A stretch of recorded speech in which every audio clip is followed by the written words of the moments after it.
Good morning students. आज हम लोग ओइनवार वंश पढ़ेंगे, तो चलिए स्टार्ट करते हैं। लास्ट वीडियो में हम लोगों ने कर्नाट वंश पढ़ा था। उसमें हम लोगों ने देखा था, थोड़ा रिवीजन करते चलेंगे। बिहार पर प्रथम मुस्लिम आक्रमण तुर्कियों के द्वारा किया गया था और यह तुर्की आक्रमण तुर्की सेनापति बख्तियार खिलजी ने 1198 ईस्वी में किया था। ठीक है, और बख्तियार खिलजी के द्वारा यह बिहार पर प्रथम मुस्लिम आक्रमण था। ठीक है, ये जो आक्रमण था यह बिहार के मगध क्षेत्र पर किया गया था। प्रथम मुस्लिम आक्रमण बिहार के मगध क्षेत्र पर हुआ था और इसकी वजह थी साम्राज्य विस्तार, धन एकत्रित करना और इस्लाम धर्म का प्रचार करना। ठीक है, आगे देखते हैं।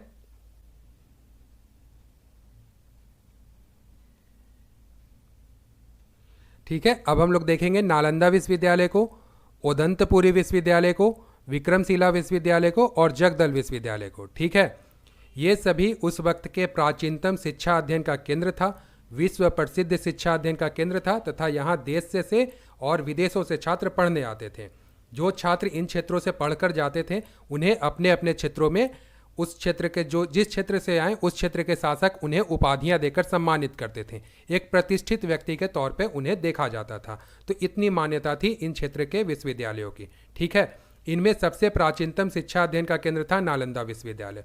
विश्व प्रसिद्ध शिक्षा अध्ययन का केंद्र था और इसकी ख्याति बहुत ही ज़्यादा थी। इसकी स्थापना गुप्त वंशीय शासक कुमार गुप्त ने की थी। लगभग 450 से लेकर 470 ईस्वी के मध्य कभी इसकी स्थापना हुई थी। ठीक है, अब देखो, नालंदा विश्वविद्यालय तो सबसे प्राचीन विश्वविद्यालय था और सबसे प्रसिद्ध भी था। यहाँ नामांकन लेना इतना आसान काम नहीं था, बहुत ही मुश्किल था। ठीक है, तो यहीं से 6 मील की दूरी पर उदंतपुरी विश्वविद्यालय था। तो ऐसा कहा जाता था कि जिन छात्रों का नामांकन नालंदा में नहीं हो पाया उन्हें एक मौका दिया जाता था उदंतपुरी में नामांकन लेने का। इसकी स्थापना पाल वंशीय शासक गोपाल ने की थी। ठीक है, गोपाल जी ने ही पाल वंश की भी स्थापना की थी 750 ईस्वी में। ठीक है, और 750 ईस्वी के ही तुरंत बाद ही इन्होंने उदंतपुरी विश्वविद्यालय की स्थापना की थी, जो कि नालंदा विश्वविद्यालय से 6 मील की दूरी पर स्थित था। ठीक है, साथ ही इन्होंने नालंदा विश्वविद्यालय को दान भी दिए थे, क्योंकि देखो उस वक्त जो शिक्षा दिया जाता था, जो छात्र इन क्षेत्रों में, या फिर बाद में विक्रमशिला भी बना, जगदल विश्वविद्यालय भी बना, तो इन क्षेत्रों में जो छात्र रहते थे, शिक्षा अध्ययन का केंद्र था, शिक्षा अध्ययन करते थे, तो उनसे कोई शुल्क नहीं लिया जाता था। तो ये इन राजाओं से जो दान स्वरूप जो धन मिलती थी उन्हीं से इन विद्यालयों का खर्च निकाला जाता था। ठीक है, अब देखो, ये उदंतपुरी विश्वविद्यालय थी और यहाँ पर गोपाल जी ने लगभग 100 से अधिक विहार की स्थापना कराई थी। ठीक है, विहार जहाँ पर यात्रियों के लिए ठहरने का स्थान जो होता था उस वक्त उसे विहार कहा जाता था। ठीक है, और जिस क्षेत्र में यह उदंतपुरी विश्वविद्यालय था उस क्षेत्र को इसी विश्वविद्यालय के नाम पर उदंतपुरी बुलाया जाता था। ठीक है, यानी इसी उदंतपुरी विश्वविद्यालय के नाम पे ही इस क्षेत्र का नाम उदंतपुरी पड़ा। बाद में इस उदंतपुरी का नाम बदलकर बिहार शरीफ कर दिया जाता है। ठीक है, अब देखो, इन्हीं के पुत्र होते हैं, पाल वंशीय शासक गोपाल के पुत्र होते हैं धर्मपाल। ठीक है, इन्होंने अपने पिता की तरह ही विक्रमशिला विश्वविद्यालय की स्थापना कराई, जो कि नालंदा विश्वविद्यालय से 250 किलोमीटर दूरी पर स्थित है। ठीक है, साथ ही धर्मपाल जी ने लगभग 200 से 200 गांव नालंदा विश्वविद्यालय को दान में दिए थे, ताकि नालंदा विश्वविद्यालय का खर्च निकल सके। ठीक है, साथ ही इस क्षेत्र में 160 से अधिक महाविहार की स्थापना कराई और 50 से अधिक विद्यालयों की स्थापना कराई। ठीक है, जहाँ पर प्राथमिक शिक्षा दी जाती थी। तो ये सभी काम धर्मपाल जी ने किए थे। ठीक है, और इनके बाद फिर पाल वंशी ही शासक हैं एक रामपाल। इन्होंने जगदल विश्वविद्यालय की स्थापना कराई, जो कि विक्रमशिला विश्वविद्यालय से 300 किलोमीटर दूर स्थित है।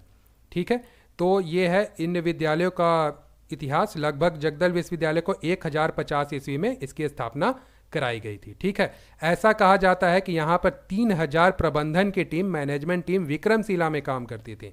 ठीक है, जो कि जिसमें आपके टीचिंग और नॉन टीचिंग स्टाफ इसमें दोनों थे, यानी आचार्य भी थे और जो आपके पुस्तकालय कर्मी हो गए, सुरक्षा कर्मी हो गए, कार्मिक वर्ग हो गए, तो ये सभी को मिलाकर लगभग 3000 प्रबंधन की टीम विक्रमशिला में कार्य करती थी। तो समझ लो कि उदंतपुरी तो विक्रमशिला से भी बड़ा विश्वविद्यालय था, तो नालंदा में कितने होंगे, तो इन क्षेत्रों में कितने छात्र पढ़ते होंगे, एक अनुमान लगा पाना ही बहुत बड़ी बात है। ठीक है, अब देखो, यहाँ पर जबकि मैंने बताया कि उदंतपुरी विश्वविद्यालय है जिसके नाम पर उदंतपुरी क्षेत्र पड़ा ये, और इसे अभी वर्तमान में बिहार शरीफ के नाम से जानते हैं। ठीक है, इसी बिहार शरीफ से 70 किलोमीटर दूर स्थित है मनेर शरीफ। ठीक है, मनेर शरीफ का ही प्राचीन नाम है मनियार मठान।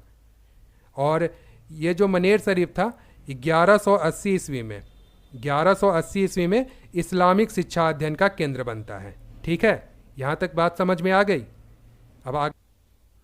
अब हम लोग देखेंगे बख्तियार खिलजी को। ठीक है, हमने लास्ट वीडियो में आपको बताया था कि बख्तियार खिलजी बिहार के क्षेत्र में 1198 ईस्वी में पहुंचता है। ठीक है, 1198 ईस्वी में बख्तियार खिलजी का आक्रमण बिहार के क्षेत्र में होता है। 1197 से लेकर 1198 ईस्वी के मध्य कभी इसका आक्रमण बिहार के क्षेत्र पर होता है। ठीक है, अब देखो, जब ये साम्राज्य विस्तार के क्रम में बिहार के क्षेत्र में आता है तो आते ही इसका स्वास्थ्य प्रभावित होता है। ठीक है, इसे लू लग जाती है और यह गंभीर रूप से बीमार हो जाता है। हकीमों के द्वारा इनका उपचार किया जाता है परंतु इनके स्वास्थ्य में कोई सुधार नहीं होता है। अब यहाँ पर क्या होता है, तो नालंदा विश्वविद्यालय के आयुर्वेद विभाग के प्रमुख होते हैं उस वक्त आचार्य राहुल सी भद्र। ठीक है, ये उदंतपुरी विश्वविद्यालय आ रखे होते हैं जहाँ पर 3 दिवसीय स्वास्थ्य शिविर लगा होता है। ठीक है, अब यहाँ पर जो बख्तियार खिलजी के जो सुरक्षा कर्मी होते हैं, इनके सहयोग कर्मी होते हैं, उन्होंने इनसे आग्रह की कि आप एक बार चलकर इनसे स्वास्थ्य संबंधी परामर्श ले लो तो आप स्वस्थ हो जाओगे। लेकिन इन्होंने मना कर दिया। लेकिन परंतु इनकी जो स्वास्थ्य थी लगातार गंभीर रूप से ये प्रभावित हो रही थी, तो इन्होंने अंततः इनके शरण में जाना उचित समझा। अब यहाँ पर जाते बख्तियार खिलजी क्या करता है, आचार्य राहुल सी भद्र से एक शर्त रख देता है। वो शर्त ये था कि आप जो भी औषधि देंगे उसे ये ग्रहण नहीं करेंगे, यानी ना तो ये पिएंगे ना ही खाएंगे, आप बाहरी माध्यम से जो उपचार करना है इनका कर दो। ठीक है, अब यहाँ पर क्या होता है कि आचार्य जो होते हैं इन्हें अच्छी तरीके से अध्ययन करते हैं इनका, और ये क्या करते हैं कि एक कुरान मंगाते हैं और उस कुरान को थोड़ी देर के बाद ये बख्तियार खिलजी को सौंप देते हैं। अब कहते हैं कि जाओ आप कुरान पढ़ो, आप स्वस्थ हो जाओगे, अब ये आपका उपचार नहीं कर सकते हैं, आप चले जाओ अपने क्षेत्र में। अब ये आ जाते हैं, कुरान पढ़ता है, कुरान पढ़ते हैं तो स्वस्थ हो जाता है। अब इसे बड़ा आश्चर्य होता है कि कुरान तो ये भी पढ़ता है, आखिर इस कुरान में ऐसा क्या था जिसे पढ़ते ही ये स्वस्थ हो गया। अब ये जाता उदंतपुरी, तो यहाँ पर जो इनके छात्र होते हैं वो ये बताते हैं कि आचार्य तो चले गए नालंदा, वो तो 3 दिवसीय शिविर पर आए थे, स्वास्थ्य शिविर लगा था, तो ये बोलता है कि आखिर ये इस कुरान में ऐसा क्या है जिसे पढ़ते ये स्वस्थ हो गया। तब ये जो यहाँ छात्र होते हैं ये बताते हैं इन्हें कि आपने आचार्य के समक्ष शर्त रखी थी कि आप जो भी औषधि इन्हें देंगे, जो औषधि आपको मिलेगा ना तो आप उसे ग्रहण करेंगे ना ही उसे खाएंगे ना ही पिएंगे, और आपका औषधि ग्रहण करना जरूरी था, नहीं तो आप स्वस्थ नहीं होते। तो आचार्य ने जो औषधि था उस औषधि को कुरान के पन्नों को पिला दिया, यानी कुरान का जो पन्ना था उस पर औषधि की लेप लगी थी, और जैसे ही आपने उस कुरान के पन्नों को पढ़ा, स्पर्श किया, और उसके माध्यम से वो जो औषधि थी आपके मुख तक पहुंच गई और जिससे आपका उपचार संभव हो सका और आप स्वस्थ हो गए। तो ये बात को जब ये समझता है बख्तियार खिलजी और जब ये अपने क्षेत्र पे आता है, तब इसे इस बात का एहसास हो जाता है कि आखिर ये लोग शिक्षा के माध्यम से इनसे कितने आगे हैं। ठीक है, और शिक्षा का स्तर भी इसे समझ में आ जाता है, शिक्षा का महत्व समझ में आ जाता है। ठीक है, अब देखो मैंने बताया कि आखिर बख्तियार खिलजी इस क्षेत्र में आता क्यों है, तो इसका उद्देश्य क्या होता है, साम्राज्य विस्तार करना। साम्राज्य विस्तार कर रहा है तो इसे धन की भी आवश्यकता होगी, तो धन की लूट भी थी, तथा इस्लाम धर्म का प्रचार करना। अब इसे ये बात समझाया जाता है कि आप इस क्षेत्र में इस्लाम का प्रचार तब तक नहीं कर सकते, प्रचार प्रसार तब तक नहीं कर सकते जब तक इन क्षेत्रों में ये जो शिक्षा अध्ययन का केंद्र है वो जीवित है। आप लोगों को मार सकते हो, आप उनसे उनका धन ले सकते हो, उनके क्षेत्र ले सकते हो, लेकिन जब तक ये लोग शिक्षित हैं कहीं ना कहीं से ये लोग पनपते रहेंगे। तब ये क्या करता है कि 1198 ईस्वी में उदंतपुरी पर हमला करता है और इसका सेनापति होता है औलिया खान। औलिया खान को तुरंत नालंदा भेजता है, क्योंकि देखो 6 मील की दूरी थी, अगर यहाँ आक्रमण कर रहा होता है तो यहाँ के लोग पलायन कर जाते हैं। तो इसे रोकने के लिए औलिया खान को नालंदा भेजता है और 1198 पे यह स्वयं ही उदंतपुरी पर आक्रमण करता है। ये दोनों क्षेत्रों को, पहले उदंतपुरी को नष्ट करता है फिर नालंदा को नष्ट करता है। यहाँ पर कहा जाता है कि 50,000 से अधिक व्यक्तियों की हत्या इसने कर दी थी। उसके बाद ये सभी 50 से अधिक जो शिक्षा अध्ययन का केंद्र धर्मपाल ने बनाया था उसे भी नष्ट कर दिया, विक्रमशिला को भी नष्ट कर दिया और जगदल विश्वविद्यालय को भी नष्ट कर देता है। 1202 ईस्वी में इसने जगदल विश्वविद्यालय को नष्ट कर दिया। 1202 या 1203 भी लिखा है, तब यहाँ तक 1203 ईस्वी तक इसने जगदल विश्वविद्यालय को भी नष्ट कर दिया होता है और 1206 ईस्वी में यह स्वयं भी मारा जाता है। ठीक है, तो ये सभी मैंने आपको लास्ट वीडियो में, कर्नाट वंश के वीडियो में पढ़ाया है। अब आगे देखते हैं।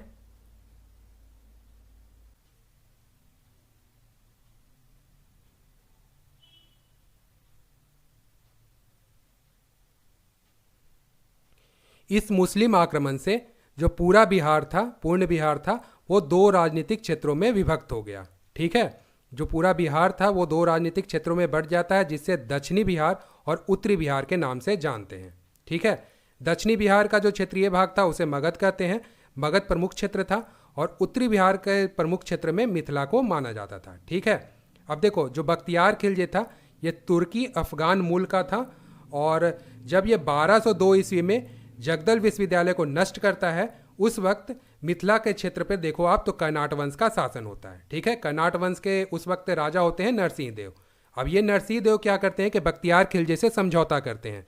ठीक है, इनके सामने नतमस्तक हो जाते हैं, इन्हें नजराना प्रस्तुत करते हैं तथा इनके अंतर्गत शासन करने को राजी हो जाते हैं। इस तरीके से ये नरसिंह देव मिथिला के क्षेत्र पर बख्तियार खिलजी के आक्रमण होने से रोक लेते हैं। ठीक है, और तथा इन्हें वार्षिक टैक्स देने को भी राजी हो जाते हैं।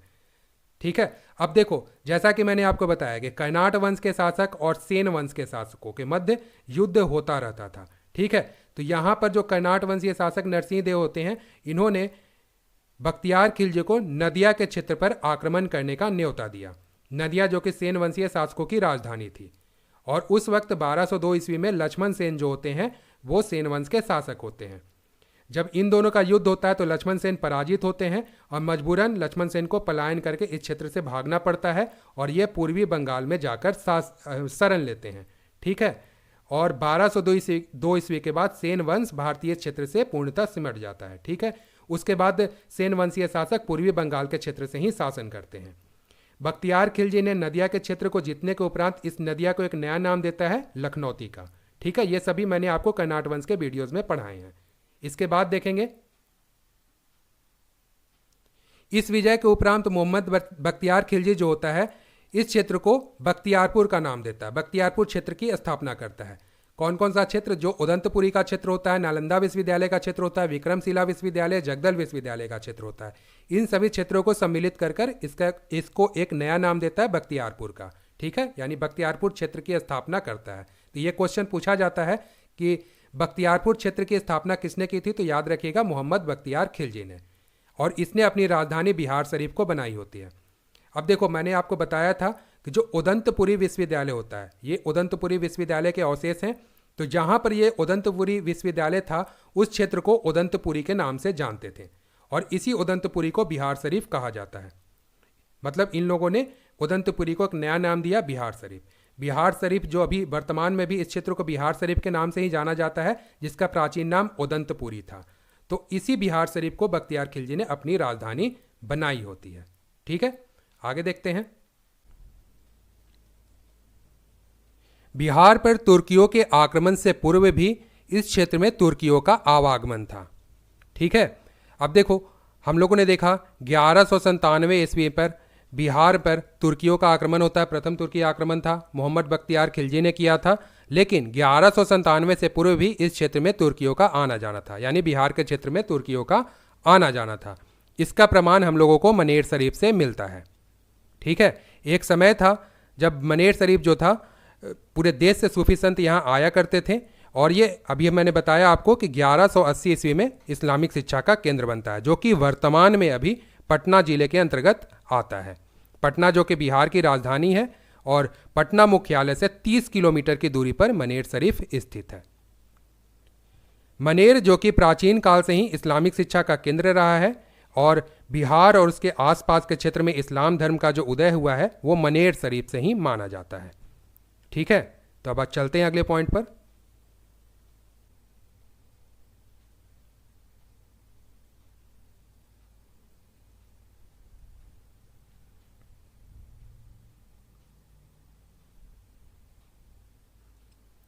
अब हम लोग मनेर शरीफ के बारे में कुछ बातें जान लेंगे। ठीक है, जैसा कि अभी मैंने आपको बताया कि बिहार के पटना जिले में स्थित मनेर शरीफ को प्राचीन काल से ही इस्लामिक शिक्षा का केंद्र माना जाता है। ठीक है, मनेर शरीफ जो है वो गंगा, सोन और सरयू नदी के संगम पर स्थित है। इसे याद रखिएगा, मनेर शरीफ गंगा, सोन और सरयू नदी के संगम पर स्थित है। बिहार में स्थित मनेर शरीफ जो कि भारत के प्राचीनतम केंद्रों में से एक है, जो कि इस्लाम धर्म के अध्ययन और इस्लामिक रीति रिवाज और संस्कृति के लिए प्रसिद्ध है। ठीक है, आगे देखते हैं। अब यहाँ एक नाम आता है, बहुत ही प्रसिद्ध व्यक्ति है, इमाम ताज फ़कीह का। ठीक है, ये यरूशलेम से आए थे 1130 ईस्वी में, और इनके बाद आने के बाद जो मनेर शरीफ है, मनेर शरीफ को उस वक्त इनके आने के बाद मनियार मठान के नाम से जाना जाता था। ठीक है, तो जैसा कि अभी मैंने आपको बताया भी था कि मनेर शरीफ का प्राचीनतम नाम मनियार मठान है, जिसका मतलब होता है संगीतमय शहर। फिर एक प्रसिद्ध व्यक्ति का और नाम आता है मोमीन आरिफ का। ये यमन से आए थे और इनके ही प्रयासों से 1180 ईस्वी तक जो मनियार मठान था, जो कि मनेर शरीफ का प्राचीनतम नाम है, यह एक इस्लामिक शिक्षा का केंद्र बनता है। ठीक है, अब देखो, इमाम ताज फ़कीह हैं, इन्हें हजरत ताज फ़कीह के नाम से भी जाना जाता है। ठीक है, और इन्हीं के एक पुत्र होते हैं हजरत मखदूम शाह कमालुद्दीन अहमद याहिया मनेरी। ठीक है, एक बार रिपीट कर रहा हूँ, हजरत मखदूम शाह कमालुद्दीन अहमद याहिया मनेरी। इन्हीं के नाम से जो मनियार मठान है वो मनेर शरीफ के नाम से प्रसिद्ध होता है। ठीक है, याद रहेगा। अब देखो, मनेर में मखदूम शाह कमालुद्दीन अहमद याहिया मनेरी, इनका जो मकबरा है वो अभी भी वर्तमान में बड़ी दरगाह के नाम से प्रसिद्ध है। ठीक है, जो कि मुगल वास्तुकला का उत्कृष्ट उदाहरण है। ठीक है, इसके बारे में जब मैं मुगल वंश पढ़ाऊंगा तो मैं इसे विस्तार में आपको समझाऊंगा। ठीक है, इसके बाद देखो, जब मुगल सम्राट जहांगीर का शासनकाल चल रहा था पूरे भारत में, उस वक्त बिहार के सूबेदार होते हैं इब्राहिम खान। ठीक है, इन्होंने एक और प्रसिद्ध व्यक्ति थे पीर मखदूम शाह दौलत, इनके कब्र के चारों ओर इमारत बनवाई थी। कहाँ? मनेर शरीफ में ही। और बाद में ऐसा भी कहा जाता है कि इब्राहिम खान के मृत्यु के बाद इसी इमारत के किसी भी कोने पर इन्हें भी दफनाया गया था। ठीक है, तो ये कुछ ब्रीफ में इम्पॉर्टेंट पॉइंट जो था, संक्षेप में मैंने आपको मनेर शरीफ के बारे में बता दिया। अब वापस से अपने पॉइंट पर आते हैं हम लोग।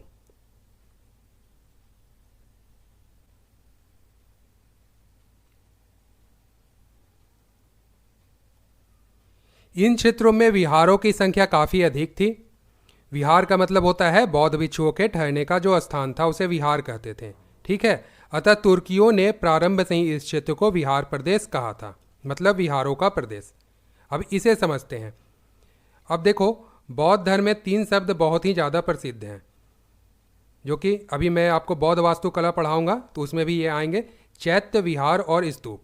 ठीक है, जिसमें से आप देखो तो जो विहार और जो चैत्य होते हैं ये दोनों को निवास स्थान के रूप में देखा जाता है, परंतु इन दोनों के मध्य अंतर क्या है? जो बौद्ध भिक्षुओं के जो निवास स्थान थे, जो कि नॉर्मल थे, जो कि कुछ देर के लिए आदमी वहाँ आकर आश्रय लिए, उसे विहार कहते थे। ठीक है, जो कि एक तरीके से आप समझ लो कि धर्मशाला की तरह हो गए। और जो चैत्य होता था, ये धार्मिक स्थानों में से इसे गिना जाता था चैत्य को, जो कि ये भी निवास स्थान होता था लेकिन इसे प्रार्थना कक्ष के रूप में देखा जाता था। और जो स्तूप होता था, यहाँ बौद्ध भिक्षुओं के जो अवशेष होते थे, यानी इनकी मृत्यु के बाद जो इनके अवशेष बचते थे, जो राख वगैरह हो गई, उन्हें स्तूप में रखा जाता है। तो ये 3 शब्द बहुत ही ज़्यादा प्रसिद्ध हैं, विहार, चैत्य और स्तूप। ठीक है,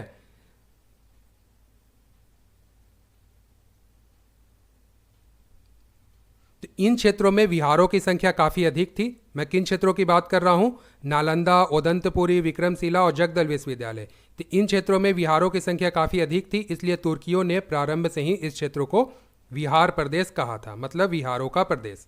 और हम लोगों ने पिछले पॉइंट में यह भी देखा था कि तुर्कियों ने सबसे पहले उदंतपुरी का नाम बदलकर बिहार शरीफ कहा था। अब देखो, अब मैं आपको एक उदाहरण बतलाता हूँ। जैसे कोई भारतीय हिंदी बोलते हैं तो उनके शब्दों का उच्चारण कुछ अलग होता है, और उसी हिंदी का उच्चारण कोई यूरोपियन मूल के देश के कोई लोग आते हैं और उसी हिंदी का उच्चारण करें तो उसका उच्चारण अलग होता है। तो यही वारदात यहाँ पर भी होता है।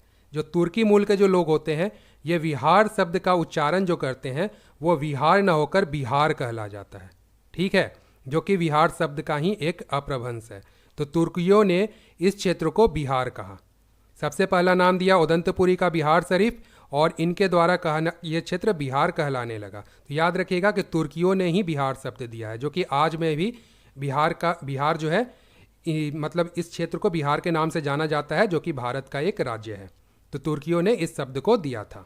ठीक है, अब आगे देखते हैं।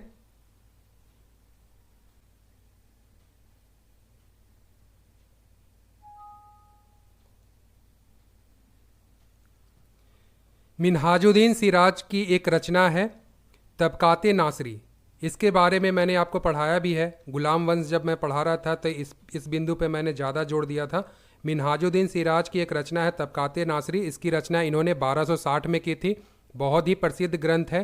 क्यों प्रसिद्ध है? क्योंकि प्राचीन इतिहास से लेकर 1260 ईस्वी तक के इतिहास की जो जानकारी है इस पुस्तक से प्राप्त होती है। यानी हमने बताया था आपको कि इतिहास की जानकारी हम लोगों को दो रूप से प्राप्त होती है। एक तो पुरातात्विक स्रोत, जो कि सिक्के हो गए, मूर्तियाँ हो गई, उस वक्त के दरमियान इस्तेमाल किए जाने वाले जो हथियार हो गए, तीर कमान, और दूसरा होता है साहित्यिक, जिसमें ग्रंथ हो गए। तो प्राचीन काल से लेकर 1260 ईस्वी तक के इतिहास की जानकारी के रूप में इसे देखा जाता है तबकाते नासरी। प्रसिद्ध साहित्यिक स्रोत के रूप में भी इसे देखा जाता है, जो कि इन्होंने इस पुस्तक को फारसी भाषा में लिखा था। इस पुस्तक में मिन्हाजुद्दीन सिराज ने इस क्षेत्र को, जो भी मैंने बताया, नालंदा, विक्रमशिला, उदंतपुरी, जगदल विश्वविद्यालय का जो क्षेत्र था, इन क्षेत्र को बिहार शब्द से संबोधित किया है। ठीक है, इन क्षेत्रों के लिए मिन्हाजुद्दीन सिराज ने बिहार शब्द का उपयोग किया था। मिन्हाजुद्दीन सिराज कौन थे? फिर से रिवीजन करा दे रहा हूँ। यह मुख्य काजी के तौर पर नासरुद्दीन महमूद के दरबार में स्थित है। काजी का मतलब होता है जो न्यायाधीश का पद होता है, उसे उस वक्त काजी के रूप में जाना जाता था। तो इन्होंने नासरुद्दीन महमूद के कार्यकाल में ही इस पुस्तक को लिखी थी, तबकाते नासरी को। और कहा जाता है कि ये जो तबकाते नासरी जो ग्रंथ है, ये जो पुस्तक है, मूलतः नासरुद्दीन महमूद को ही समर्पित है। ठीक है, ये गुलाम वंशीय शासक थे, याद रहेगा। 1309 ईस्वी में कविराज विद्यापति, ठीक है, इन्हें महाकवि भी कहा जाता है, महाकवि विद्यापति, इनके द्वारा रचित ग्रंथ है कीर्तिलता। कीर्तिलता में कवि विद्यापति ने भी इस क्षेत्र को विहार शब्द से संबोधित किया है। ठीक है, अब यहां तक हमारा रिवीजन हुआ। अब हम लोग आते हैं अपने पॉइंट पर। अब हम लोग देखेंगे ओइनवार वंश को। ओइनवार वंश से पहले हम लोग कर्नाट वंश पढ़ चुके हैं, जिसमें हम लोगों ने देखा था कि कर्नाट वंश का जो कार्यकाल है वो 1097 से लेकर 1324 ईस्वी तक था। ठीक है, इनके शासनकाल को मिथिला का स्वर्ण युग भी कहा जाता है। ये क्वेश्चन बहुत बार पूछा गया है कि किस वंश के शासनकाल को मिथिला का स्वर्ण युग कहा जाता है। तो याद रखिएगा, कर्नाट वंश के कार्यकाल को मिथिला का स्वर्ण युग कहा जाता है। अब देखो, 1097 से लेकर 1324 ईस्वी तक कर्नाट वंश का शासन रहा। इस दरमियान दिल्ली सल्तनत का दौर आता है, जिसमें गुलाम वंश हम लोग पढ़ चुके हैं, खिलजी वंश हम लोग पढ़ चुके हैं। अब हम लोग ओइनवार वंश पढ़ रहे हैं, जिसमें हम लोग तुगलक वंश को भी साथ साथ देखते चलेंगे। तुगलक वंश का कार्यकाल था 1320 से लेकर 1413 ईस्वी तक, कहीं कहीं 1414 ईस्वी भी लिखा हुआ है। तो ठीक है, देखते चलेंगे इसे भी। अब देखो, तुगलक वंश के समय में ही मुख्य रूप से बिहार पर दिल्ली के सुल्तानों का वास्तविक वर्चस्व कायम हुआ। ठीक है, तुगलक वंश के समय में ही मुख्य रूप से बिहार पर दिल्ली सल्तनत के जो सुल्तान थे उनका वास्तविक वर्चस्व कायम हुआ। अब इसे समझेंगे।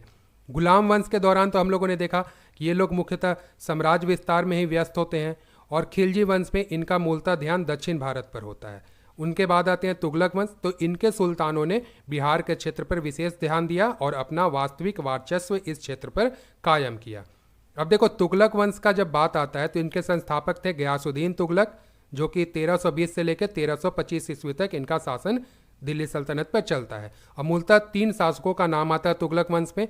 गयासुद्दीन तुगलक, इनके पुत्र होते हैं मोहम्मद बिन तुगलक और फिर फिरोज शाह तुगलक। ये 3 प्रमुख शासक के रूप में तुगलक वंश में इन्हें देखा जाता है। ठीक है,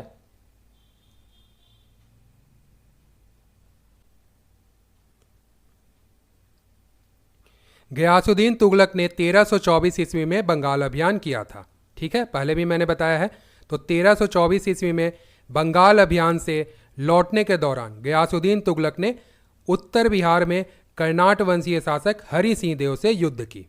ठीक है, और इस युद्ध में राजा हरि सिंह देव जो होते हैं वो पराजित होते हैं और इन्हें मजबूरन इस क्षेत्र से, यानी जो मिथिला का क्षेत्र पे जो कर्नाट वंश का शासन था, तो इन्हें मजबूरन युद्ध भूमि से पलायन करना पड़ता है और बाद में 1325 ईस्वी में ये नेपाल में जाकर शरण लेते हैं। मजबूरन इन क्षेत्रों से इन्हें पलायन करना पड़ता है। ठीक है, अब देखो, राजा हरि सिंह देव के एक दरबारी कवि थे विद्यापति, बहुत ही प्रसिद्ध व्यक्ति हैं मिथिला क्षेत्र के। बिहार में इन्हें बहुत सम्मानित व्यक्ति के तौर पे इन्हें जाना जाता है और जो कि राजा हरि सिंह देव के परम मित्र भी थे।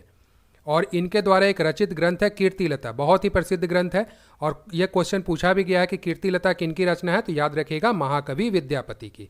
तो महाकवि विद्यापति जो थे, इस घटना पर इन्होंने प्रकाश डाला, अपने पुस्तक में वर्णन किया और इन्होंने बताया कि कर्नाट वंशीय शासक राजा हरि सिंह देव के पश्चात मिथिला में राजनीतिक अराजकता का माहौल था। ठीक है, 1325 ईस्वी में राजा हरि सिंह देव इस क्षेत्र से पलायन करते हैं। 1353 ईस्वी में ओइनवार वंश का उदय होता है। ठीक है, अब देखो, मैंने तुगलक वंश में आपको पढ़ाया है कि तुगलक वंश के दौरान दिल्ली सल्तनत का जो क्षेत्र था सर्वाधिक विस्तृत था। सबसे ज़्यादा क्षेत्र इन्हीं के दौरान, तुगलक वंश के दौरान ही दिल्ली सल्तनत का था। ठीक है, लेकिन सबसे ज़्यादा विद्रोह भी तुगलक वंश के कार्यकाल में ही हुआ है। तो उसी में एक बिहार का भी क्षेत्र था और उस समय के जो इतिहास है उसका वर्णन विद्यापति ने अपने ग्रंथ कीर्तिलता में की है, जिसमें उन्होंने बताया है कि राजा हरि सिंह देव के पश्चात इस क्षेत्र में राजनीतिक अराजकता का माहौल था। ठीक है, तुगलक वंश जिसका कार्यकाल 1320 से लेकर 1413 ईस्वी तक था। ठीक है, दिल्ली सल्तनत के अंतर्गत तुगलक वंश के संस्थापक थे गयासुद्दीन तुगलक।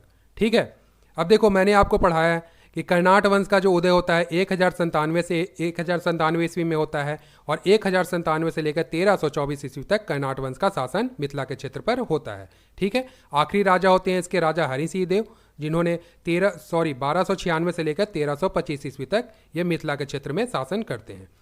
अब देखो, 1324 ईस्वी में जब गयासुद्दीन तुगलक का बंगाल अभियान होता है और वहाँ से लौटने के दौरान गयासुद्दीन तुगलक ने राजा हरि सिंह देव से युद्ध की होती है। इस युद्ध में राजा हरि सिंह देव पराजित होते हैं और वो युद्ध भूमि से पलायन करना पड़ता है उन्हें मजबूरन, और 1325 ईस्वी तक ये मजबूरन मिथिला के क्षेत्र से पलायन करके नेपाल में जाकर शरण लेते हैं। ठीक है, इनके सेनापति होते हैं कामेश्वर ठाकुर।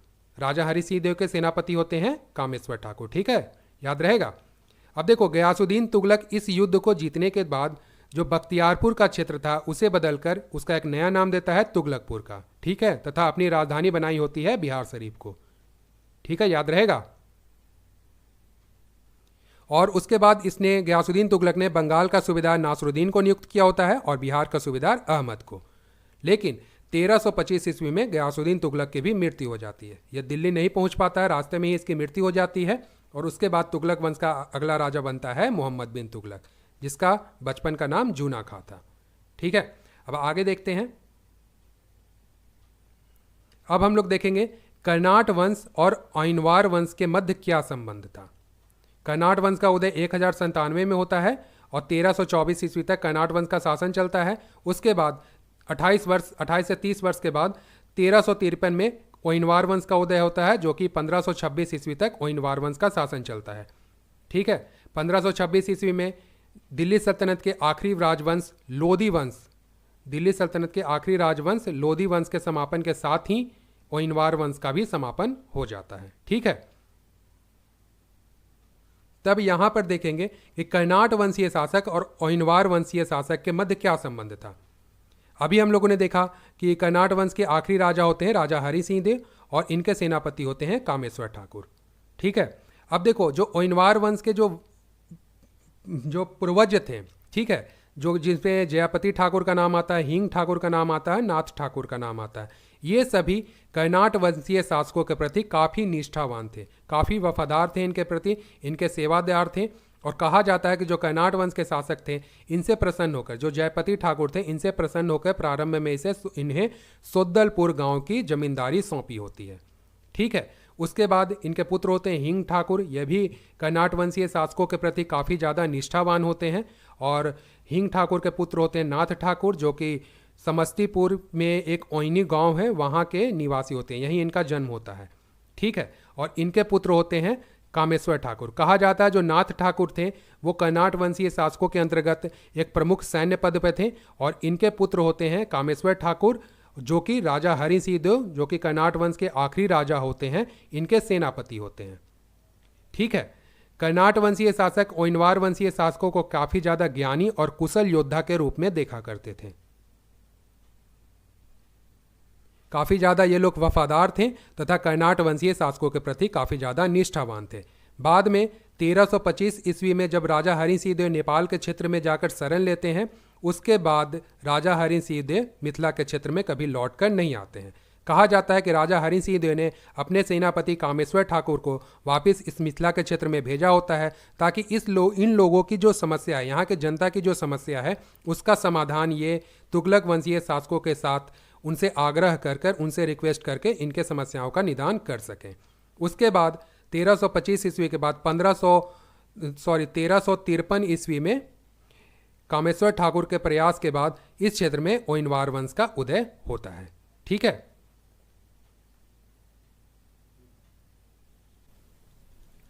अब हम लोग देखेंगे तुगलक वंश को। संस्थापक थे इसके गयासुद्दीन तुगलक और इन्होंने 1324 ईस्वी में बंगाल अभियान किया था। बंगाल अभियान से लौटने के पश्चात इन्होंने उत्तरी बिहार में कर्नाट वंशीय शासक राजा हरि सिंह देव से युद्ध की थी। इस युद्ध में राजा हरि सिंह देव पराजित हुए थे और इसके पश्चात तुगलकों ने तिरहुत की राजधानी सिमरावगढ़ तक अपना अधिकार कर लिया था। ठीक है। नेपाल में स्थित है सिमरावगढ़। इसके पश्चात गयासुद्दीन तुगलक ने अहमद को कमान सौंपकर वो दिल्ली लौट जाता है तथा दक्षिणी बिहार का कमान इसने इस्माइल को सौंपा था। इसके बाद 1325 ईस्वी में गयासुद्दीन तुगलक की भी मृत्यु हो जाती है, वो दिल्ली नहीं पहुंच पाता है और गयासुद्दीन तुगलक के मृत्यु के पश्चात गयासुद्दीन तुगलक का पुत्र मोहम्मद बिन तुगलक अगला शासक बनता है तुगलक वंश का।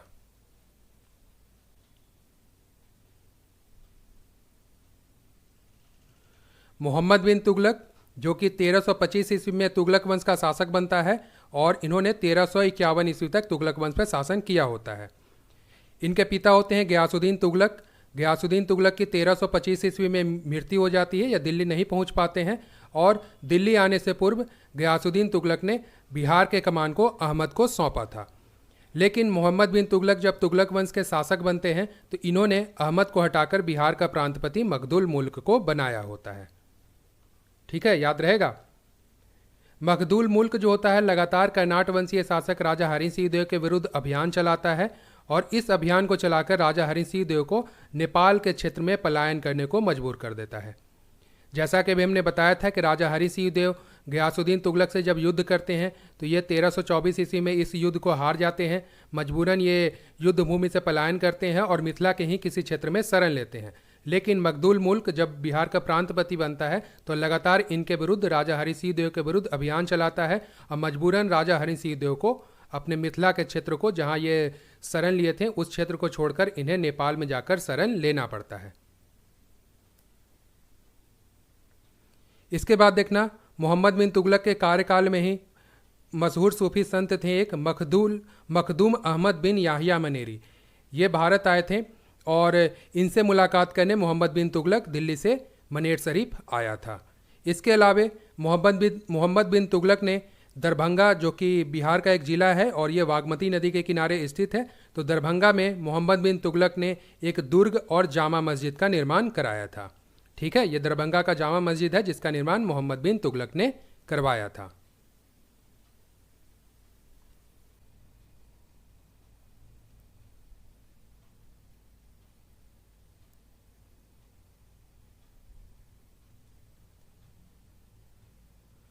मोहम्मद बिन तुगलक के शासनकाल में बंगाल के जो शासक अलाउद्दीन अली शाह थे, ये 1339 ईस्वी में बंगाल के शासक बनते हैं अलाउद्दीन अली शाह और 1339 ईस्वी में ही यह खुद को दिल्ली सल्तनत से अलग कर लेते हैं तथा अपनी राजधानी पांडुआ को बनाते हैं।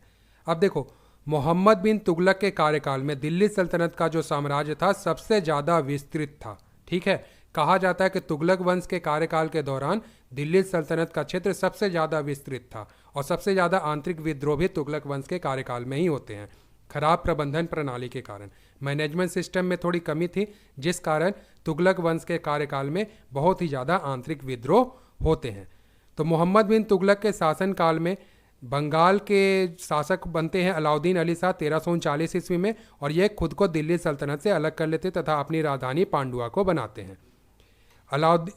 अलाउद्दीन अली शाह की मृत्यु हो जाती है 1345 ईस्वी में, और उसके बाद बंगाल के शासक बनते हैं इलियास खां, जो कि अलाउद्दीन अली शाह के भाई होते हैं। ठीक है, अलाउद्दीन अली शाह ने संपूर्ण बंगाल पर अपना शासन मजबूत किया तथा अपने मतलब शाह की उपाधि धारण करते हैं, संपूर्ण बंगाल पे अपना अधिकार करते हैं तथा ये इलियास खां जो होते हैं शमसुद्दीन इलियास शाह के नाम से जाने जाते हैं।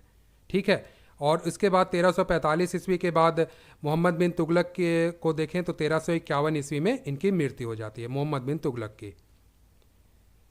शमसुद्दीन इलियास शाह जो होते हैं इनकी लोकप्रियता काफ़ी ज़्यादा अधिक थी। जैसा कि मैंने बताया था कि मोहम्मद बिन तुगलक के कार्यकाल में बहुत ही ज़्यादा आंतरिक विद्रोह हो रहे थे, ठीक उसके विपरीत जो शमसुद्दीन इलियास शाह थे इनकी लोकप्रियता बंगाल के क्षेत्र में काफ़ी ज़्यादा अधिक थी। मोहम्मद बिन तुगलक के बाद फिरोज़ शाह तुगलक ने शमसुद्दीन इलियास शाह जो थे इनकी राजधानी पांडुआ पर अपना प्रभाव जमाने की कोशिश की थी, लेकिन इसमें फिरोज़ शाह तुगलक जो थे वो असफल होते हैं। अब देखेंगे फिरोज़ शाह तुगलक को। फिरोज़ शाह तुगलक का जो कार्यकाल था वो 1351 से लेकर 1387 ईस्वी तक था। ठीक है, इसी दरमियान 1353 ईस्वी में ओइनवार वंश का उदय होता है। मोहम्मद बिन तुगलक की मृत्यु 1351 में हो जाती है, और इनकी मृत्यु के पश्चात दिल्ली का सुल्तान मोहम्मद बिन तुगलक के चचेरे भाई फिरोज़ शाह तुगलक बनते हैं। ठीक है, कहा जाता है कि फिरोज़ शाह तुगलक जो होते हैं इनका संबंध ओइनवार वंश के शासकों के साथ काफ़ी अच्छा था। ठीक है, ओइनवार वंश के जो संस्थापक होते हैं कामेश्वर ठाकुर, इनके पुत्र होते हैं भोगेश्वर ठाकुर, और भोगेश्वर ठाकुर और फिरोज़ शाह तुगलक के मध्य बहुत ही अच्छा संबंध था। ये दोनों काफ़ी अच्छे मित्र थे, और चूँकि इस क्षेत्र में काफ़ी ज़्यादा अराजकता का माहौल था, काफ़ी ज़्यादा आंतरिक विद्रोह हो रहे थे, तो उसके दमन के लिए फिरोज़ शाह तुगलक ने इन्हें सर्वसम्मति दे दी, और फिरोज़ शाह तुगलक के सम्मति के बाद कामेश्वर ठाकुर ने 1353 ईस्वी में ओइनवार वंश की स्थापना मिथिला के क्षेत्र में की होती है। ठीक है, जो कि 1526 ईस्वी तक चलता है। ठीक है, अब देखेंगे कि फिरोज़ शाह तुगलक के कार्यकाल में बिहार के प्रांतपति मलिक इब्राहिम बनते हैं, और मलिक इब्राहिम का नाम सबसे ज़्यादा इज्जत के साथ लिया जाता है तुगलक वंश के कार्यकाल में। ठीक है, ये बिहार के सबसे मतलब प्रसिद्ध प्रांतपति थे, और इन्होंने रोहतासगढ़ के किले पर फतह हासिल की थी। ठीक है, ये रोहतासगढ़ किला का अवशेष है जिस पर मलिक इब्राहिम ने फतह हासिल की थी, और ये बिहार के सबसे प्रसिद्ध प्रांतपति में इनका नाम आता है तुगलक वंश के कार्यकाल के दौरान। अब देखो, आंतरिक विद्रोह के दमन के लिए और बिहार में जो बिहार की जनता से अच्छे संबंध स्थापित करने के लिए फिरोज़ शाह तुगलक ने राजगीर के जैन मंदिर को दान दिया था। ठीक है, राजगीर के जैन मंदिरों में दान दिया था ताकि दूसरे धर्मों के साथ फिरोज़ शाह तुगलक का समन्वय स्थापित हो सके। ठीक है, इसकी जानकारी जैन मंदिरों के अभिलेखों से प्राप्त होती है। ठीक है, तो याद रखिएगा, फिरोज़ शाह तुगलक ने राजगीर के जैन मंदिरों को दान दिया था ताकि अन्य धर्मों के साथ फिरोज़ शाह तुगलक का समन्वय स्थापित हो सके, और ये जो दान दिया था इसकी जानकारी जैन मंदिरों के अभिलेखों से प्राप्त होती है। ठीक है,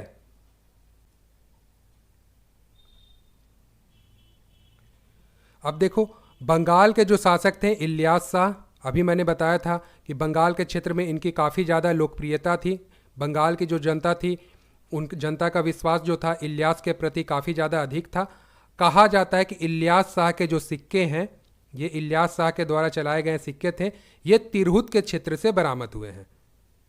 इतिहासकार ये कहते हैं कि इलियास शाह ने तिरहुत के क्षेत्र पर आक्रमण किया था तथा ओइनवार वंशीय शासक कामेश्वर सिंह थे, इनसे युद्ध करके तिरहुत के कुछ क्षेत्रों पर अपना अधिकार कर लिया था। तिरहुत का 2 भागों में विभाजन हो गया था, एक भाग में कामेश्वर सिंह रहते हैं और दूसरे भाग में इलियास शाह ने जबरन अपना अधिकार कर लिया था। उन क्षेत्रों से इलियास शाह के द्वारा चलाए गए सिक्के बरामद हुए हैं। ठीक है, इसके बाद फिरोज़ शाह तुगलक ने इलियास शाह की राजधानी जो होती है पांडुआ, इस क्षेत्रों में इस क्षेत्र के जो नगरवासी होते हैं उनके मन में पुनः अपना विश्वास स्थापित करने के लिए, उन्हें अपने पक्ष में करने के लिए वहाँ के मलिकों, धर्मशास्त्रियों एवं अन्य जनता को खुले हाथ से भू अनुदान प्रदान किया। ठीक है, धन दौलत बांटे, पर इसका कुछ ज़्यादा विशेष प्रभाव नहीं पड़ता है। बाद में इलियास शाह के बाद बंगाल के शासक बनता है सिकंदर शाह, और सिकंदर शाह के शासनकाल के दौरान फिरोज शाह तुगलक ने बंगाल पर पुनः आक्रमण किया होता है 1359 ईस्वी में। और इस आक्रमण, ये एक सफल आक्रमण होता है। इसमें बंगाल के क्षेत्र और बंगाल के साथ साथ झारखंड के क्षेत्र पर भी फिरोज शाह तुगलक का पुनः अधिकार स्थापित हो जाता है। ठीक है, अब देखो, बिहार के एक प्रसिद्ध सूफी संत थे शेख अहमद चिर्मपोश। ठीक है, शेख अहमद चिर्मपोश, जिनके अनुयायी होते हैं फिरोज शाह तुगलक। ठीक है, फिरोज शाह तुगलक बिहार में मनेर शरीफ आते हैं इनसे मिलने। ठीक है, याद रखिएगा, प्रसिद्ध सूफी संत थे शेख अहमद चिर्मपोश, जिनके अनुयायी होते हैं फिरोज शाह तुगलक, और फिरोज शाह तुगलक बिहार आकर इनसे मुलाकात करते हैं। यह क्वेश्चन पूछा गया था, इसे याद रखिएगा। अब देखो, मैंने आपको पढ़ाया था कि दिल्ली सल्तनत के अंतर्गत तुगलक वंश के शासनकाल के दौरान बिहार के सूबेदारों में एक प्रसिद्ध नाम था मलिक इब्राहिम का। ठीक है, जिसने रोहतासगढ़ के किले पर फतह हासिल की थी। मलिक इब्राहिम का जो मकबरा है वो बिहार शरीफ में पीर पहाड़ी पर स्थित है, जो कि तुगलकों के द्वारा स्थापत्य कला का बेहतरीन उदाहरण है। याद रखिएगा, मलिक इब्राहिम का मकबरा बिहार शरीफ के पीर पहाड़ी पर स्थित है, जो कि तुगलकों के द्वारा बनाया गया स्थापत्य कला का बेहतरीन उदाहरण है। मलिक इब्राहिम का पूरा नाम था हजरत सैयद मलिक इब्राहिम। ठीक है, याद रहेगा। अब देखते हैं, फिरोज शाह तुगलक की मृत्यु होती है 1387 ईस्वी में, और इसके पश्चात बिहार पर नियंत्रण रखना आसान नहीं था। और इसी के जैसी सेम स्थिति होती है सैयद वंश के शासनकाल में भी। सैयद वंश के शासनकाल में भी बिहार में वैसी ही स्थिति बनी रहती है। सैयद वंश का जो कार्यकाल होता है 1414 से लेकर 1451 ईस्वी तक चलता है। तो इस दरमियान बिहार में भी अराजकता का वैसा ही माहौल रहता है। अब देखो, दिल्ली सल्तनत का आखिरी राजवंश होता है लोधी वंश, जो कि 1526 ईस्वी तक लोधी वंश का शासन दिल्ली सल्तनत पर चलता है, और 1526 के बाद मुगल वंश का दौर शुरू होता है। और 1526 में लोधी वंश के समापन के साथ ही ओइनवार वंश का भी अंत हो जाता है 1526 ईस्वी में। ठीक है, आगे देखते हैं। अब हम लोग देखेंगे आइनवार वंश को। ठीक है, आइनवार राजवंश, जिसका उदय दिल्ली सल्तनत के अंतर्गत तुगलक वंश के कार्यकाल के दौरान हुआ था। तुगलक वंश के कार्यकाल के दौरान 1353 ईस्वी में आइनवार वंश का उदय हुआ था, तथा दिल्ली सल्तनत के आखिरी राजवंश लोधी वंश के समापन के साथ ही 1526 ईस्वी में आइनवार वंश की समाप्ति हो गई थी। ठीक है, अब देखो, मिथिला के क्षेत्र में कर्नाट वंश के पश्चात आइनवार वंश का उदय हुआ। यह मैंने आपको पहले भी पढ़ाया है। और इस आइनवार वंश को ओइनवार वंश भी कहते हैं। ठीक है, आइनवार भी या ओइनवार दोनों लिखा आपको कहीं कहीं मिल सकता है, तो दोनों एक ही हैं, कंफ्यूज नहीं होना है। जो कि मिथिला के क्षेत्र पर शासन करने वाला एक ऋषि वंशी राजवंश था। ठीक है, इसके साथ ही आइनवार वंश जो था यह प्रथम मैथिल ब्राह्मण राजवंश था। ठीक है, ये सब याद रखिएगा। देखेंगे, आइनवार वंश जो था इसके संस्थापक कामेश्वर ठाकुर थे, और कामेश्वर ठाकुर पूर्व में कर्नाट वंशीय शासक राजा हरि सिंह देव के सेनापति भी रह चुके हैं। ठीक है, मिथिला का क्षेत्र, ये रहा आपका मिथिला का क्षेत्र। मिथिला का यह प्रथम राजवंश था आइनवार वंश, जिस पर महिलाओं ने भी शासन किया है। ठीक है,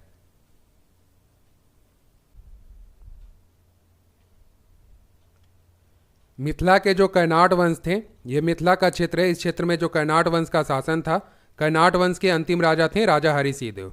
मैंने पढ़ाया आपको, 1325 ईस्वी में राजा हरि सिंह देव मिथिला के क्षेत्र से पलायन करके नेपाल में जाकर शरण लेते हैं, और इसके बाद राजा हरि सिंह देव ने मिथिला की जिम्मेदारी अपने सेनापति कामेश्वर ठाकुर को सौंपा होता है। ठीक है, कामेश्वर ठाकुर ने अपने प्रयासों से 1353 ईस्वी में आइनवार वंश की स्थापना की होती है, जो कि 1526 ईस्वी तक आइनवार वंश का शासन मिथिला के क्षेत्र पर कायम रहता है। ठीक है, देखेंगे, आइनवार वंश के संस्थापक कामेश्वर ठाकुर हैं, जैसा कि हम लोग जानते हैं।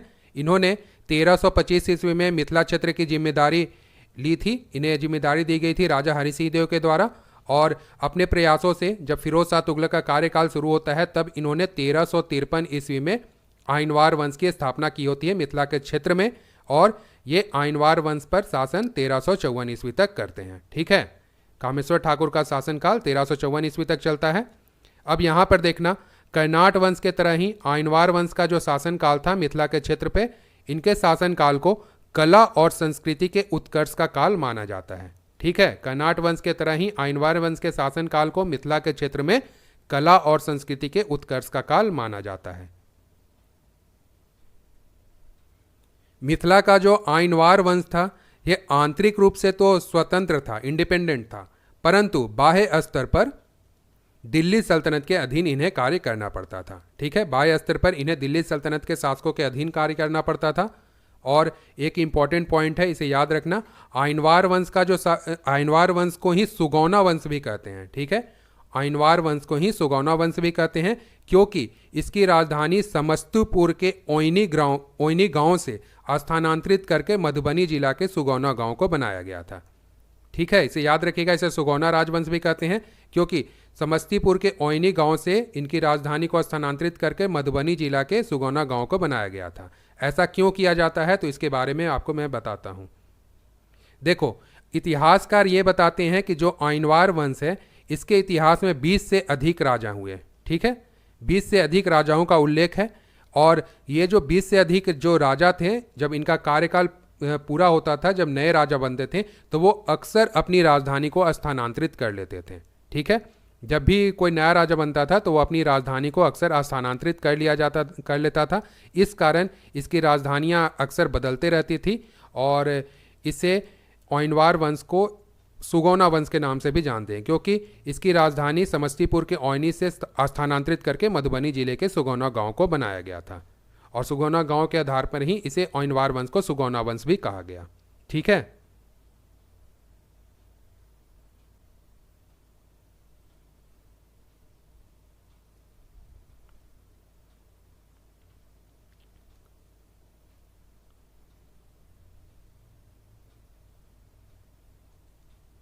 कामेश्वर ठाकुर जो थे इनका जन्म वैनी गांव में हुआ था। वैनी गांव जो कि बिहार के मुजफ्फरपुर जिले में स्थित है, वैनी गांव में कामेश्वर ठाकुर का जन्म हुआ था तथा वैनी को ही इन्होंने अपनी राजधानी भी बनाई होती है। ठीक है, ये है मुजफ्फरपुर, यहाँ पर समस्तीपुर है और यहाँ पर मधुबनी है, जहाँ पर सुगौना गांव स्थित है, और सुगौना गांव के आधार पर ही आइनवार वंश को सुगौना वंश भी कहा जाता है। ठीक है, अब देखो, कामेश्वर ठाकुर के दो पुत्र थे, भोगेश्वर ठाकुर और भवेश ठाकुर। ठीक है, भोगेश्वर ठाकुर जो कि कामेश्वर ठाकुर के उत्तराधिकारी भी बनते हैं, तो आइए इनके बारे में देखते हैं। भोगेश्वर ठाकुर जो थे इन्होंने 1354 से लेकर 1360 ईस्वी तक शासन किया होता है। ठीक है, और इन्होंने राय की पदवी धारण की होती है। इंपॉर्टेंट है, इसे याद रखिएगा, भोगेश्वर ठाकुर ने राय की पदवी धारण की होती है तथा ये फिरोज शाह तुगलक के परम मित्र भी थे, जैसा कि मैंने आपको पहले भी बताया है। तो याद रखिएगा, भोगेश्वर ठाकुर जो कि फिरोज शाह तुगलक के परम मित्र भी थे, याद रखिएगा। और एक इंपॉर्टेंट और है, याद रखिएगा, भवेश ठाकुर जो थे इन्हें भव सिंह भी कहते हैं, और इनका एक पुत्र था ज्ञानेश्वर सिंह। ठीक है, याद रखिएगा, ज्ञानेश्वर सिंह भवेश ठाकुर का पुत्र था।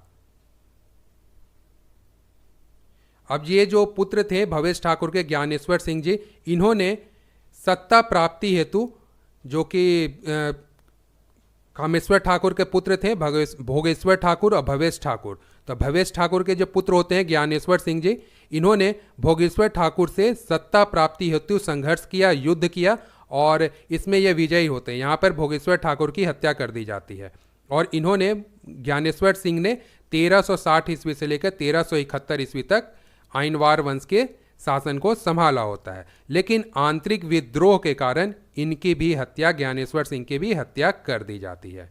ठीक है,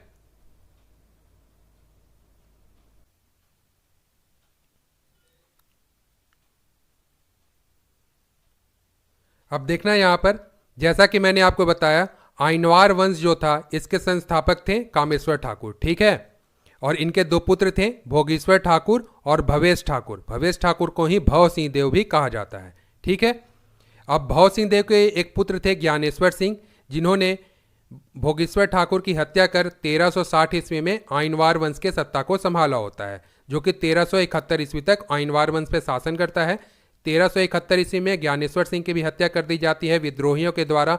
उसके बाद 1402 ईस्वी तक आइनवार वंश में अल्पकालीन राजाओं का दौर चलता है। 1402 ईस्वी में कीर्ति सिंह देव राजा बनते हैं आइनवार वंश के, जिन्होंने 1410 ईस्वी तक शासन किया होता है। 1410 ईस्वी तक ये कहा जाता है कि जो आइनवार वंश का शासन था मिथिला के क्षेत्र पे, उस वक्त तक मिथिला विभाजित था। विभाजित था का मतलब मैंने आपको ये पढ़ाया था कि बंगाल के शासकों ने मिथिला के क्षेत्र पर भी अधिकार कर लिया था, मिथिला के कुछ हिस्सों पर बंगाल के शासकों का भी अधिकार था। तो 1410 ईस्वी तक मिथिला विभाजित था दो भागों में। 1410 ईस्वी में कामेश्वर ठाकुर के ही पुत्र होते हैं भव सिंह देव, जिन्हें भवेश ठाकुर भी कहते हैं। तो भव सिंह देव 1410 ईस्वी में आइनवार वंश के शासन को संभालते हैं और इन्होंने मिथिला का एकीकरण किया। इनके बारे में कहा जाता है कि ये अविभाजित मिथिला के प्रथम आइनवार शासक हुए। ठीक है, ये अविभाजित मिथिला के प्रथम आइनवार शासक हुए। ठीक है, इनके कार्यकाल में मिथिला का एकीकरण होता है और इन्होंने अपने नाम पर भवग्राम की स्थापना की थी। एक गांव था भवग्राम, उसकी स्थापना की, जो कि बिहार के मधुबनी जिले में स्थित है। ठीक है, इन्होंने अपने नाम पर भवग्राम की स्थापना की, जो कि बिहार के मधुबनी जिले में स्थित है। ठीक है,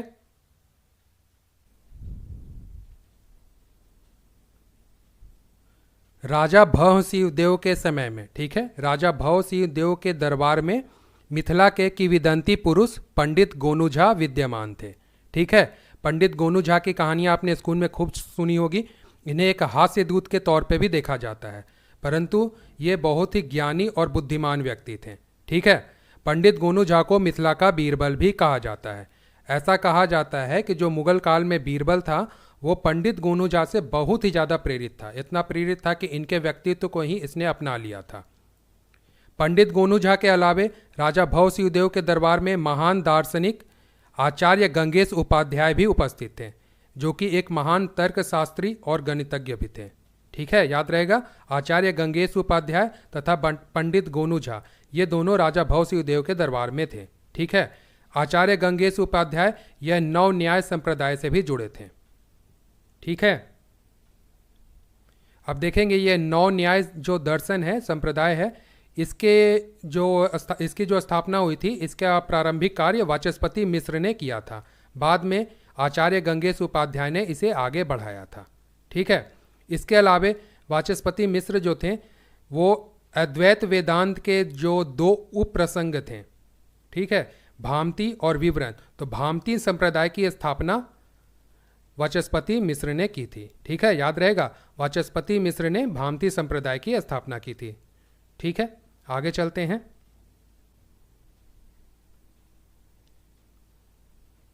चौदह सौ 10 ईस्वी में राजा देव सिंह आइनवार वंश के राजा बनते हैं। ठीक है, इन्होंने कृषि उत्थान हेतु कार्य किया था। ठीक है, कृषि उत्थान हेतु कार्य किया था, जैसा कि सिंचाई प्रबंधन हो गया, नहर खुदवाना हो गया, बीज वितरण हो गया और सड़क निर्माण हो गया।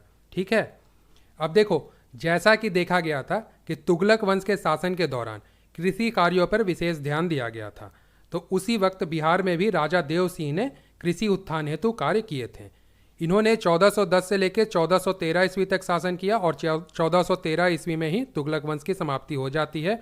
इसके बाद लोधी वंश का दौर शुरू होता है। इसके अलावा देख लो, राजा देव सिंह थे, इन्होंने अपनी राजधानी स्थानांतरित की थी। कहाँ से? सुगौना गांव से दरभंगा के निकट वागमती नदी के किनारे देवकुली में। ठीक है, जिसे देकुली भी कहते हैं। तो देवकुली को इन्होंने अपनी राजधानी बनाई थी। और एक इंपॉर्टेंट पॉइंट नोट कर लेना, दरभंगा जिला जो है बिहार का, इसे भारत की सांस्कृतिक राजधानी भी कहते हैं। ठीक है, और ये जो दरभंगा जिला है ये वागमती नदी के किनारे ही स्थित है। ठीक है, इसके अलावा देख लो, जो आइनवार वंश के शासक थे राजा देव सिंह, इनके दो पुत्र थे, शिव सिंह और पद्म सिंह। ठीक है, जो कि शिव सिंह थे, इनके उत्तराधिकारी बनते हैं।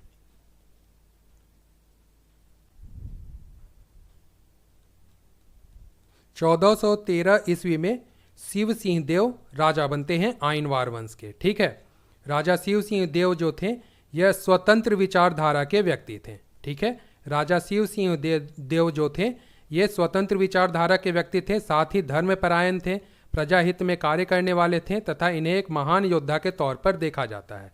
ठीक है, अब देखो, अभी हम लोगों ने देखा था कि जो राजा शिव सिंह देव जो हैं, इनके पिता हो गए देव सिंह, इन्होंने अपनी राजधानी देवकुली को बनाई थी। देवकुली कहाँ पर स्थित थी? तो दरभंगा के वागमती नदी के किनारे स्थित यह एक गांव है।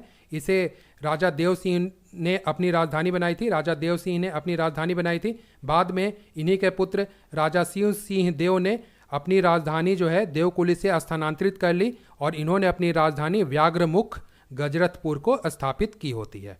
ठीक है,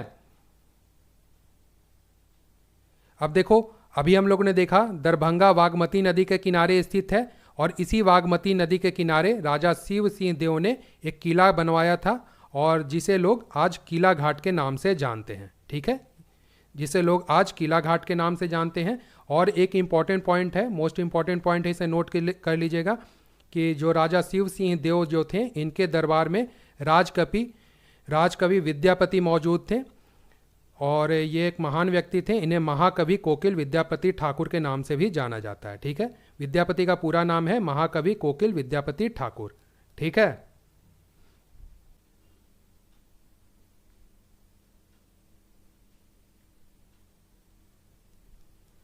महाकवि विद्यापति को बंगाली साहित्य का जनक भी कहा जाता है। ठीक है, महाकवि विद्यापति को बंगाली साहित्य का जनक भी कहा जाता है। साथ ही इन्हें मिथिला क्षेत्र में एक प्रतिष्ठित व्यक्ति के तौर पर देखा जाता है।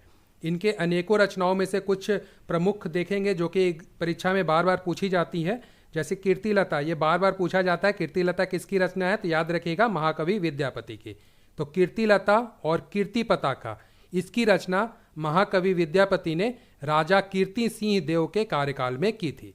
ठीक है, इसके अलावा राजा देव सिंह के कार्यकाल में इन्होंने भू परिक्रमा की रचना की थी और इन्हीं के पुत्र हो गए, राजा देव सिंह के पुत्र हो गए राजा शिव सिंह। इनके कार्यकाल में महाकवि विद्यापति ने पुरुष परीक्षा की रचना की थी। तो ये कुछ प्रसिद्ध ग्रंथ हैं, इसे याद रखिएगा। इसके अलावा देख लो, दिसंबर 2018 में, इंपॉर्टेंट है, इसे याद रखिएगा, दिसंबर 2018 में बिहार में जो दरभंगा एयरपोर्ट स्थित है, ठीक है, बिहार में जो दरभंगा एयरपोर्ट स्थित है, इसका नाम बदलकर कवि कोकिल विद्यापति हवाई अड्डा कर दिया गया। ठीक है, दिसंबर 2018 में बिहार में जो दरभंगा एयरपोर्ट स्थित है, इसका नाम बदलकर कवि कोकिल विद्यापति हवाई अड्डा कर दिया गया है। ठीक है, इंपॉर्टेंट है, करंट अफेयर में भी आपसे पूछ सकता है। आगे चलते हैं।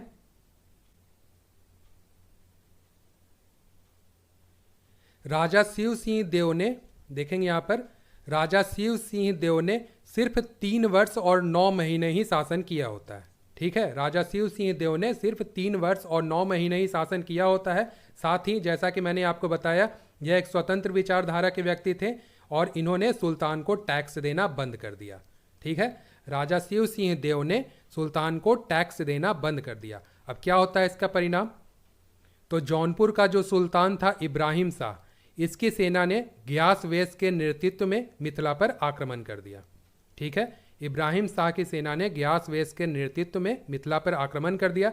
यहाँ पर राजा शिव सिंह देव जो थे, ये अपने परिवार की सुरक्षा में अपने पत्नी एवं बच्चे को अपने मित्र और अपने दरबारी कवि महाकवि विद्यापति के संरक्षण में नेपाल में एक जगह है राजबनौली। ठीक है, नेपाल में एक जगह राजबनौली, और राजबनौली के राजा थे पूरादित्य गिरि नारायण। ठीक है, नाम याद रहेगा, राजबनौली के राजा थे पूरादित्य गिरि नारायण। इनके महल भेज दिया था। ठीक है, राजा शिव सिंह देव ने अपने पत्नी एवं बच्चे को, इनकी पत्नी थी लखीमा देवी, और इनके साथ अपने बच्चे को महाकवि विद्यापति के संरक्षण में नेपाल के राजबनौली के राजा पूरादित्य गिरि नारायण के महल भेज दिया था। और यहाँ पर राजा शिव सिंह देव इनसे युद्ध करने चले जाते हैं। इसके बाद ये लौट कर नहीं आते हैं। ठीक है, राजा शिव सिंह देव के याद में इनकी पत्नी ने लगभग 12 वर्षों तक सत्ता संभाली। इनके पत्नी लखीमा देवी जी ने आइनवार वंश की सत्ता को 12 वर्षों तक संभाला, 1416 से लेकर 1428 ईस्वी तक। ठीक है, यहाँ पर महाकवि विद्यापति जी ने राजा शिव सिंह देव के कार्यकाल को आइनवार वंश का स्वर्णकाल बताया है। ठीक है, इंपॉर्टेंट पॉइंट है, याद रखिएगा। महाकवि विद्यापति जी ने राजा शिव सिंह देव के कार्यकाल को, राजा शिव सिंह जी के कार्यकाल को आइनवार वंश का स्वर्णकाल बताया है। ठीक है,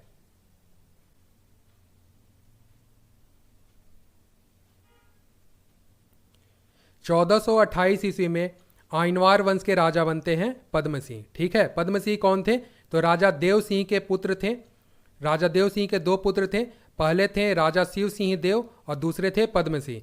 तो पद्म सिंह ने 1428 ईस्वी में आइनवार वंश के शासन को संभाला होता है। ठीक है, इनके राजकवि विद्यापति ही होते हैं और ऐसा कहा जाता है कि जो पद्म सिंह थे वो विकलांग थे और विकलांग होने के कारण इन्होंने अपनी पत्नी विश्वास देवी जी को आइनवार वंश के सिंहासन पर बिठाया होता है 1430 ईस्वी में। यह महज 2 वर्ष ही शासन करते हैं। इस बात का जिक्र महाकवि विद्यापति जी ने अपने पुस्तक शैव सर्वस्व सार में भी किया है। ठीक है, अभी देखो प्रारंभ में मैंने आपको बताया था कि मिथिला के क्षेत्र में शासन करने वाला आइनवार वंश प्रथम राजवंश था जिस पर महिलाओं ने भी शासन किया होता है। तो इस बात का जिक्र महाकवि विद्यापति ने शैव सर्वस्व सार में भी किया है, जिसमें इन्होंने ये बताया है कि आइनवार वंश की जो रानी थी, रानी लखीमा देवी, किनकी पत्नी थी? राजा शिव सिंह देव की। ठीक है, तो इनकी पत्नी के बाद पद्म सिंह की पत्नी रानी विश्वास देवी जी सिंहासन रूढ़ हुई थी, यानी कि आइनवार वंश के सिंहासन पर बैठी थी। ठीक है, रानी लखीमा देवी किनकी पत्नी थी? राजा शिव सिंह देव की। इनके बाद पद्म सिंह की पत्नी रानी विश्वास देवी जी ने सिंहासन को संभाला होता है। इस बात का जिक्र महाकवि विद्यापति ने अपनी पुस्तक शैव सर्वस्व सार में किया है। इसे याद रखिएगा, इंपॉर्टेंट है। अब देखते हैं रानी विश्वास देवी जी को। इन्होंने 1430 से लेकर 1442 ईस्वी तक आइनवार वंश पर शासन किया होता है। ठीक है, इन्होंने एक नई राजधानी की स्थापना की जिसे आज विसौली गांव के नाम से जाना जाता है। ठीक है, अब देखना यहाँ पर भव सिंह देव की जो तीसरी पत्नी थी, भव सिंह कौन है? तो थोड़ा सा यहाँ पर समझिएगा। हमने आपको बताया था आइनवार वंश के संस्थापक कौन है? कामेश्वर ठाकुर। ठीक है, कामेश्वर ठाकुर के 2 पुत्र हुए। उनके पहले का नाम था भोगेश्वर ठाकुर और दूसरे का नाम था भवेश ठाकुर। भवेश ठाकुर को ही भव सिंह कहते हैं। तो जो कामेश्वर ठाकुर के जो दूसरे पुत्र थे भव सिंह, उनकी तीसरी पत्नी के पुत्र हरि सिंह देव अगले राजा बनते हैं। ठीक है, भव सिंह देव के तीसरी पत्नी के पुत्र हरि सिंह देव राजा बनते हैं अगले।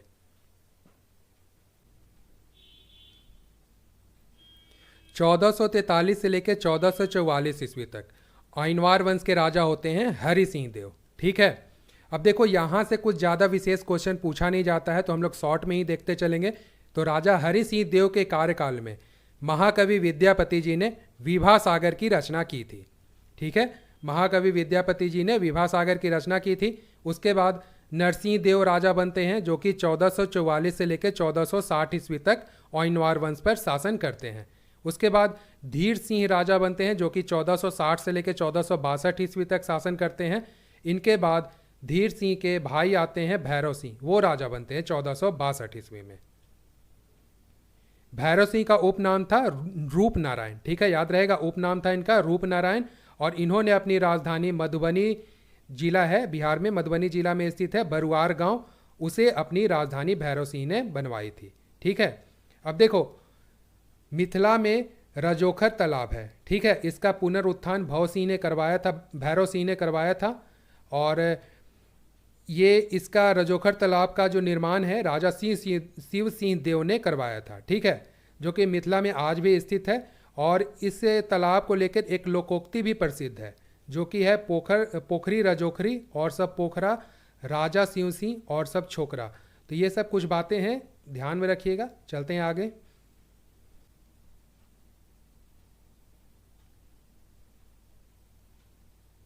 1488 से लेकर 1510 ईस्वी तक रामभद्र सिंह देव जो थे वो आइनवार वंश के राजा होते हैं। ठीक है, इन्होंने आइनवार वंश के शासन को संभाला होता है। फिर 1510 ईस्वी में राजा लक्ष्मीनाथ सिंह ये आइनवार वंश के राजा बनते हैं और इन्होंने 1526 ईस्वी तक आइनवार वंश के शासन को संभाला होता है। 1526 ईस्वी में मुगल वंश के स्थापना के साथ ही यह वंश यानी आइनवार वंश पतन की ओर अग्रसर हो जाता है और 1556 ईस्वी तक आइनवार वंश पूर्णतः समाप्त हो जाता है। काम नारायण सिंह देव ने 1526 से लेकर 1556 ईस्वी तक मिथिला के कुछ क्षेत्रों में आइनवार वंश के शासन को संभाले रखा था और 1556 ईस्वी आते आते तक आइनवार वंश पूर्णतः समाप्त हो जाता है। ठीक है, अब देखो मिथिला के क्षेत्र पे हम लोगों ने कर्नाट वंश के शासन को देखा, आइनवार वंश के शासन को देखा। अब अनवार वंश के बाद मिथिला के क्षेत्र पर दरभंगा के महाराजा का शासनकाल प्रारंभ होता है। ठीक है, ये इस वीडियो का आखिरी पॉइंट था। आशा करता हूँ कि ये वीडियो आपको पसंद आया होगा। वीडियो के आखिरी तक बने रहें, इसके लिए आपका बहुत बहुत धन्यवाद। मिलते हैं नेक्स्ट वीडियो में। जय हिंद।